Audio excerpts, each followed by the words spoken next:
Oh, okay. So the paper topic that I'm writing about is on an argument called the problem of evil. And it's a really old argument. And it's used in a way to sort of disprove an existence of a God. And it goes a little something like this. Specifically, the Christian God is omnipotent. And what omnipotent means is that he is all-loving, all-knowing, and all-powerful. And what you do is you realize, okay, well, this omnipotent God is all-power or all-loving. So, of course, he wouldn't want any suffering in a world that he would create.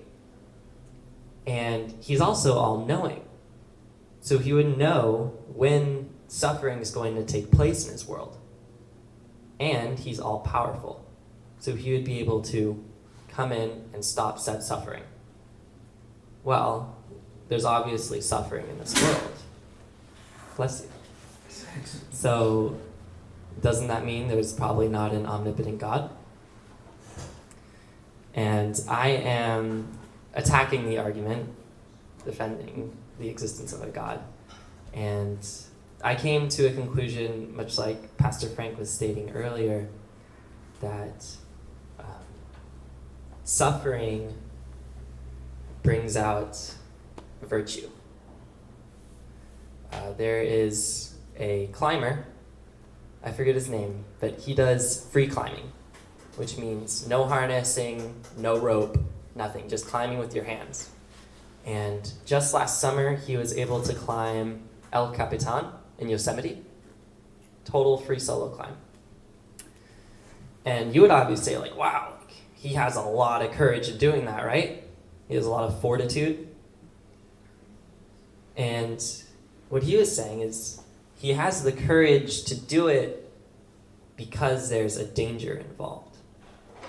All of the virtues that are expressed and more or less coveted in humanity are virtues because there exists an opposite, right? You can't have justice without injustice. You can't have courage without danger. You can't have hope without fear. And in a world without suffering, I think there wouldn't be any virtues. If you guys are sort of understanding, like, to have these amazing virtues and to overcome, or to have the virtues is to overcome the suffering, if you're understanding what I'm saying. And so, without suffering, there would be nothing for humanity to overcome, right? We would just sort of all be lounging around in our chairs, you know? Nothing bad would ever happen, right? We'll just be sort of sitting along. If any problem arose, you know, the hand of God or the light of God would come down and fix it for us. And I would find that that's not a life that I would want to live. Like, you think about all of like your accomplishments in life, like, those are accomplishments because you overcame something. Without something to overcome, I don't think there's any accomplishment at all. And so that was my basis of the argument. And then I had to offer some counterpoints. And my first counterpoint was, all right, sure, there can be suffering in this world. But why does it have to be so much suffering, right? You look at these terrible, terrible tragedies, and you think, well, you know, like, yeah, like, someone could have shown these virtues in these tragedies. Like, for instance, okay, perfect example is the Texas shooting last Sunday. They're talking about how two men were able to follow the gunman and stuff like that, and they became sort of, you know, like heroes and stuff like that. And someone will look like, oh yeah, well, they showed virtues. You know, they had courage and they had willpower to be able to put their lives at risk and stuff like that. And someone will say, okay, they showed virtue, but they could have even showed virtue if the gunman didn't fire. If you guys are following one, so like the gunman appears, he aims his gun, people get scared, and then he runs away. Like, he didn't have to massacre children and churchgoers in that building. And that's what's called gratuitous suffering. And my answer to that is hard, but I was thinking sort of along the lines of giving us free will.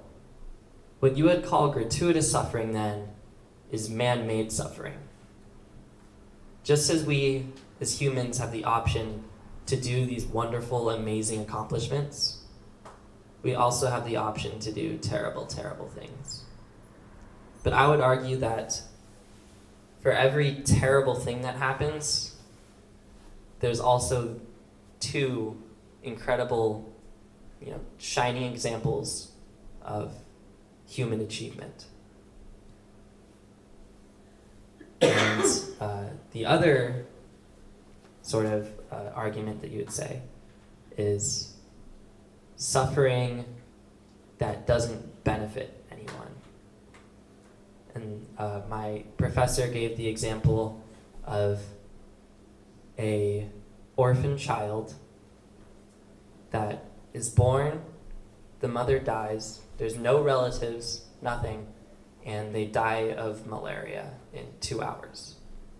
And you sort of look at that and you say, okay, no good comes out of it, and yet this child still suffered, 2 hours worth of sickness and died.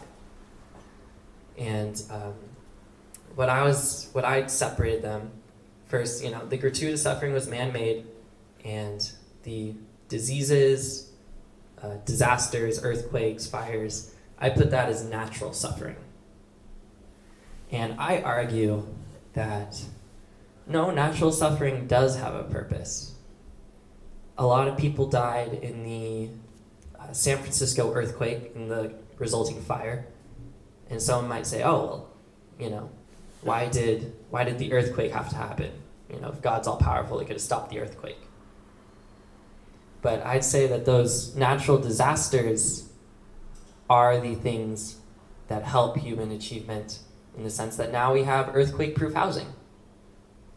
And if you even look back, all of human advancements in technology, the fire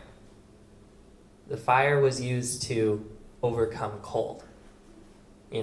If God didn't have any natural disasters or natural problems, we wouldn't have fire, because it would always be a perfect 75 degrees, and no, rain would just come at the right amount to water our crops.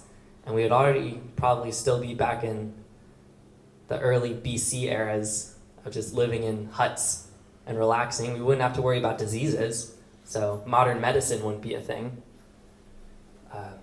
We wouldn't really have to even worry about shelter, because the weather would always be perfect. So sort of the big moral that I came to a conclusion was that as much as God doesn't want suffering to exist in his world, he relies on the human spirit and the human virtues and human advancement overcoming those sufferings. And that's my paper.